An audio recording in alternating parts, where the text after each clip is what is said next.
जय माता दी। स्वागत है आप सभी का हमारे साथ वीकली राशिफल, साप्ताहिक राशिफल 11 अगस्त से लेकर 17 अगस्त तक क्या कहते हैं आपके सितारे। इस वीक में अगर हम देखें, वैसे हर वीक में हम बताते हैं कि चंद्रमा बहुत ज्यादा इंपॉर्टेंट होता है, क्योंकि एक मून ही ऐसे प्लेनेट हैं जो हर सवा 2 दिन में अपना स्थान परिवर्तन करते हैं। चंद्रमा की स्थिति इस पूरे ही वीक शुरू में कुंभ में रहेंगे, मीन में रहेंगे, मेष में रहेंगे और आखिरी दिन वो है वृषभ में रहेंगे। तो इन सब मूवमेंट का आपके जीवन पर क्या प्रभाव पड़ेगा ये हम देखेंगे। साथ ही इस वीक में 17 अगस्त को सूर्य भी अपना राशि परिवर्तन करेंगे। सूर्य संक्रांति रहेगी 17 अगस्त को। सूर्य कर्क में है, सिंह में अपनी ही राशि में प्रवेश करेंगे। और एक बहुत बड़ी चीज, बुद्धि और व्यापार के देवता बुध जो रेट्रो वक्रीय चल रहे थे, मार्गी डायरेक्ट हो जाएंगे 11 अगस्त को।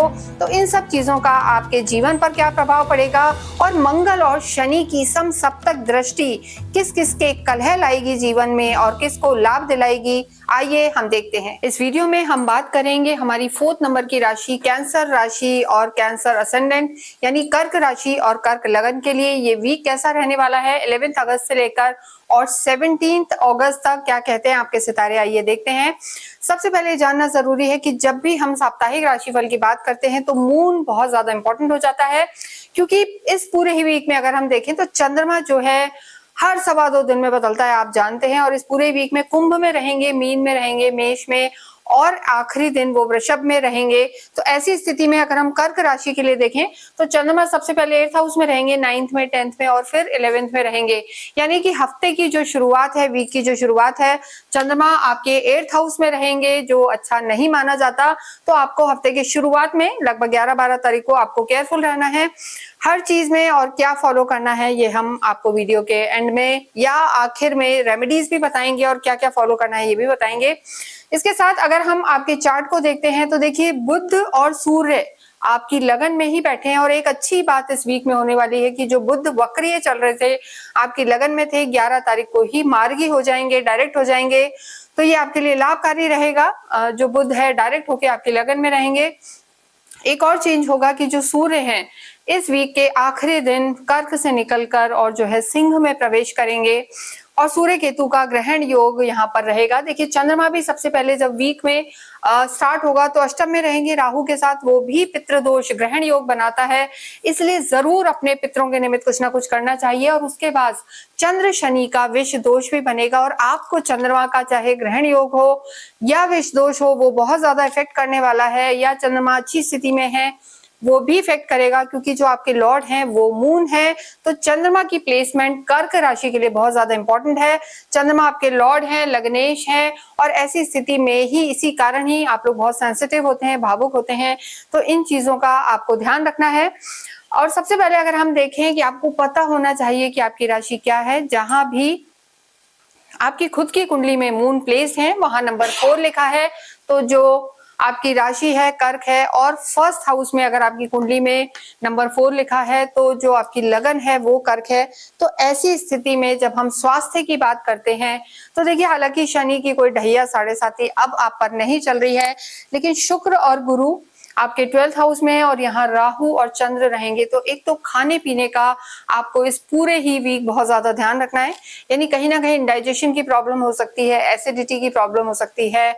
और जिन लोगों को शुगर या कोलेस्ट्रॉल है इस वीक में आपको ध्यान रखना है। हफ्ते के स्टार्टिंग में, वीक के शुरुआत में ही यहाँ पर तबीयत में कोई दिक्कत आ सकती है, ओवर थिंकिंग भी रह सकती है। राहु चंद्र का ग्रहण योग रहेगा और जैसा हमने कहा पितृ दोष भी बनता है। तो ऐसे में आपको थोड़ा सा ध्यान देकर चलना है, ओवर थिंकिंग नहीं करनी है और खाने पीने का ध्यान रखना है। यहाँ पर जो हम कहेंगे एसिडिटी की समस्या, इंडाइजेशन और फूड पॉइजनिंग वगैरह की समस्या यहाँ पर रह सकती है। तो इन चीजों का आप ध्यान रखें।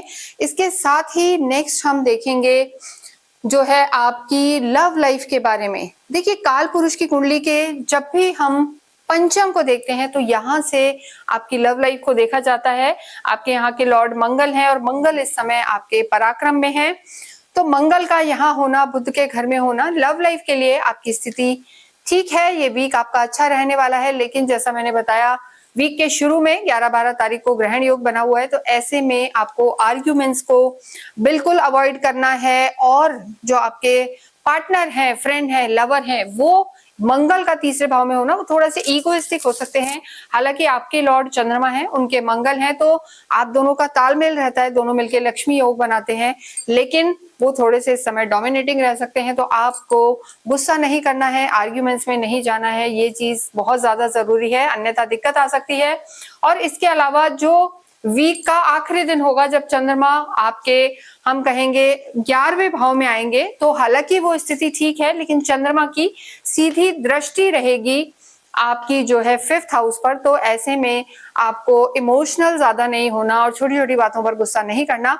तो एक तो वीक के शुरू में 11-12 तारीख को ध्यान रखना है, और 17 अगस्त को भी ओवर इमोशनल बहुत आप फील कर सकते हैं अपने पार्टनर के लिए, तो वो चीजें ठीक है, लेकिन ज्यादा एक्सपेक्टेशंस इस वीक में आपको नहीं रखनी है, अन्यथा स्टार्टिंग और एंड में बाकी वीक आपका ठीक रहने वाला है। और रिश्ते भी यहाँ पर ठीक नजर आ रहे हैं, आपके फादर से संबंध आपके यहाँ पर अच्छे नजर आ रहे हैं, लेकिन आपकी लगन में सूर्य का होना आपको थोड़ा सा क्रोधी बना सकता है। तो इंपल्सिव डिसीजन ना लें, और क्रोध जो हम कहेंगे ना करें, तो चीजें ठीक रहेंगी। नेक्स्ट हम यहाँ पर बात करेंगे आपकी मैरिड लाइफ के लिए। देखिए कर्क राशि, कर्क लगन के लिए अगर हम मैरिड लाइफ की बात करें तो शनि आपके लॉर्ड हैं, और शनि इस समय आपके भाग्य में है, तो मैरिड लाइफ ठीक है। लेकिन देखिए एक चीज है, जब भी सूर्य, शनि, मंगल, राहु, केतु चाहे सप्तम में हो या दृष्टि हो, तो यहाँ पर आपको ध्यान रखने की जरूरत है, थोड़ा सा आर्ग्यूमेंट्स, ईगो क्लैशेस यहाँ पर रह सकते हैं, क्योंकि सूर्य पूरे ही वीक आपके लगन में रहेंगे और 17 तारीख को वो यहाँ से निकलेंगे। तो जो आखिरी दिन है वो आपकी लव लाइफ के लिए भी, जैसा हमने बताया, इमोशनल रहेंगे, तो वो मैरिड लाइफ के लिए भी रहेगा। लेकिन जब सूर्य यहाँ से निकल जाएंगे तो जो क्रोध और ईगो क्लैशेस हैं वो भी समाप्त हो जाएंगे। सूर्य का लगन में होना डिसीजन मेकिंग के लिए अच्छा है, प्रोफेशनल लाइफ के लिए अच्छा है, लेकिन वैवाहिक जीवन के लिए सूर्य की दृष्टि, आप समझ सकते हैं, अग्नि तत्व है, थोड़ा सा क्रोधी बना देता है, इगोइस्टिक बना देता है, तो थोड़ा सा आपको इस चीज का ध्यान रखना है। और केतु भी आपके वाणी भाव में, उसके बाद भी सूर्य यहाँ आएंगे, तो यहाँ पर वाणी का भी ध्यान रखना है। बहुत ज्यादा क्रोध में आप किसी को कुछ कह दें, ये चीज नहीं होनी चाहिए, अन्यथा दिक्कत हो सकती है। जिन लोगों का विवाह नहीं हुआ है उनके लिए भी हम कहेंगे समय अच्छा है, कोई ना कोई नए रिश्ते, नए प्रपोजल की शुरुआत यहाँ हो सकती है। बुध मार्गी हो गए हैं, बुध मार्गी दृष्टि आपके 7th हाउस पर देंगे, तो देखिए हो सकता है आपके स्पाउस बिजी रह सकते हैं, टाइम न दे, ये समस्या इस वीक में नजर आ रही है। लेकिन अन्यथा जो माहौल है वो यहाँ पर अच्छा रहने वाला है। प्रोफेशनल लाइफ की हम बात करें तो देखिए मंगल आपके लॉर्ड हैं, 10th हाउस के जो लॉर्ड हैं मंगल हैं। मंगल इस समय आपके 3rd हाउस में है, तो काफी एक्टिव रहेंगे, एनर्जेटिक रहेंगे। कर्क राशि वाले, ऐसा होता है ना, कई बार बहुत प्लान्स होते हैं, ये भी कर लेंगे, वो भी कर लेंगे, और ये सब सूर्य भी यहाँ पर हैं, तो कोई भी सरकारी अगर काम आपका अटका हुआ है वो पूरा हो सकता है। बुध भी मार्गी हो गए हैं, तो आपका ऑरा बढ़ेगा, कम्युनिकेशन स्किल अच्छा होगा, लेकिन यहाँ भी क्रोध का ध्यान रखना है। और डिसीजन मेकिंग, सबसे बड़ी बात होती है कि सही समय पे सही निर्णय लेना, वो आपको जरूर जिताता है, और एक गलत निर्णय बहुत कुछ बर्बाद कर देता है। तो यहाँ पर कर्क राशि, कर्क लगन के लिए डिसीजन मेकिंग अच्छी रहने वाली है। पूरा ही वीक कार्य की दृष्टि से अच्छा है। शुक्र और गुरु का यहाँ होना आपके लिए, हम जरूर कहेंगे कि जो लोग फॉरेन में रहना चाहते हैं, सेटल होना चाहते हैं, उनके लिए भी यहाँ पर इस वीक में रास्ते खुल सकते हैं। देखिए जो आपके लग्नेश इस समय मून है, हमने बताया वीक के स्टार्टिंग में वो है अष्टम में रहेंगे, तो आपको 11 और 12 तारीख को कोई भी मेजर डिसीजन नहीं लेना है, बड़ा डिसीजन नहीं लेना है, वहां दिक्कत आ सकती है। निर्णय वहां पर जरूर इमोशनल या गलत हो सकता है, उस चीज का ध्यान रखें। अन्यथा पूरा वीक अच्छा है। धन भाव के स्वामी है सूर्य आपके, और 17 तारीख को अपने ही घर में आएंगे, तो धन की स्थिति कर्क राशि, कर्क लगन के लिए बेहतर होने वाली है। ये आप बिल्कुल देखिएगा और बताइएगा हमें। नेक्स्ट हम बात करेंगे विद्यार्थियों के लिए। देखिए मंगल आपके लॉर्ड हैं, विद्या के जो लॉर्ड हैं, तो स्पेशली वो लोग जो बैंकिंग, कॉमर्स बैकग्राउंड से हैं, उनके लिए लाभ है। सूर्य भी आपके लगन में है, बुधादित्य योग बना हुआ है। गवर्नमेंट से रिलेटेड भी कोई एग्जाम दे रहे हैं, वहां भी आपको लाभ हो सकता है। और जो सूर्य की स्थिति है, हम कहेंगे, देखिए सूर्य का यहाँ होना आपकी बुद्धि को तेज रखेगा, विवेक को बढ़ाएगा, इंटेलेक्ट आपका अच्छा होगा, और आपको सफलता यहाँ पर जो कर्क राशि, कर्क लगन के स्टूडेंट्स हैं उनको जरूर मिल सकती है। लेकिन देखिए राहु 8th हाउस में, तो कई बार ऐसे में डिस्ट्रैक्शन हो जाता है, तो हम यही कहेंगे कि आप अपने संतान का ध्यान रखें, वो राइट पाथ पे रहें, इस चीज का आपको ध्यान रखना है। इसके अलावा बात करें हम आपके अध्यात्म की और भाग्य की। देखिए जो भाग्येश है आपके गुरु हैं, और ये हमने पहले भी बताया है कि भाग्येश का या केंद्र के स्वामी का, त्रिकोण के स्वामी का छठे, 8वें, 12वें में जाना शुभ फल नहीं देता। तो भाग्येश जरूर आपके गुरु इस समय 12वें घर में चल रहे हैं, लेकिन देखिए शनि यहाँ मौजूद हैं, तो भाग्य में आपको लगेगा कि आप बहुत मेहनत कर रहे हैं, बहुत ऑप्शंस भी आ रहे हैं, लेकिन डील्स आपकी क्रैक नहीं हो रही है। तो भाग्य यहाँ पर थोड़ा सा स्लो नजर आ रहे हैं और मतलब धीमी गति से चीजें चल रही हैं। भाग्य का सपोर्ट थोड़ा सा कम है, नेगेटिव नहीं है क्योंकि गुरु हैं आपके भाग्येश और वो कहीं कुछ अनिष्ट नहीं करते, लेकिन थोड़ा सा स्लो डाउन आप महसूस करेंगे। तो कर्म पर ध्यान दें, ये जरूरी है। भावुक ना हो, ज्यादा इमोशनल होकर डिसीजन ना लें। और सूर्य का यहाँ होना डेफिनेटली आपको लाभ करा सकता है। आध्यात्मिक आप होते हैं, धार्मिक यात्राएं इस वीक में जरूर हो सकती हैं, लेकिन हम आपको यही कहेंगे जब ये वीक स्टार्ट होता है तो थोड़ा सा ध्यान रखें क्योंकि चंद्रमा अष्टम में है, तो ड्राइविंग में भी केयरफुल रहें। अन्यथा देखिए धर्म के प्रति नॉलेज बढ़ना, इंट्यूटिव काफी हो जाएंगे हफ्ते की जब शुरुआत होगी, क्योंकि चंद्रमा अष्टम में जब भी होते हैं तो इंट्यूटिव भी बनाते हैं। और शनि का आपके 12th हाउस में होना, तो देखिए नॉलेजेबल हो जाएंगे, नॉलेज बढ़ेगी और अकल के प्रति इंटरेस्ट भी बढ़ेगा और धार्मिक यात्राएं भी होंगी। लेकिन आपको 11-12 तारीख को थोड़ा सा ट्रैवल अवॉइड करना है। अन्यथा पूरे ही वीक की हम बात करें तो समय आपका अच्छा है। किसी भी तरीके की कोई परेशानी चाहे गोचर में हो या आपकी कुंडली में, आपको अवश्य ही गौरी शंकर रुद्राक्ष धारण करना चाहिए।